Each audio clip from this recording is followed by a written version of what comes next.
দুর্গাপুজোর আর বেশি দিন বাকি নেই, তাই ঝটপট ডায়েট শুরু করে দাও। খেতে বেশ ভালোই তো হয়েছে। চলো আজকেও তোমাদের সাথে একটা healthy and tasty diet recipe share করি। প্রথমেই ঘরে যা যা সবজি আছে সেগুলোর সৎ ব্যবহার করতে হবে।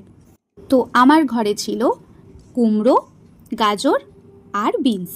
এই সবজিগুলোকে একদম সরু সরু করে কেটে নিয়েছি। এরপর কড়াইতে দিয়ে দিতে হবে সামান্য ঘি। ঘি ডায়েটের জন্য ভালো। আর ফোড়নের জন্য দিতে হবে গোটা জিরে, তেজপাতা আর শুকনো লঙ্কা। তারপর দিয়ে দিলাম পেঁয়াজ। পেঁয়াজটা হালকা ফ্রাই হয়ে গেলে সব সবজিগুলো দিয়ে দিলাম। সবজিগুলোকে সেদ্ধ করার জন্য একটু নেড়ে চেড়ে মা জল ঢেলে দিল।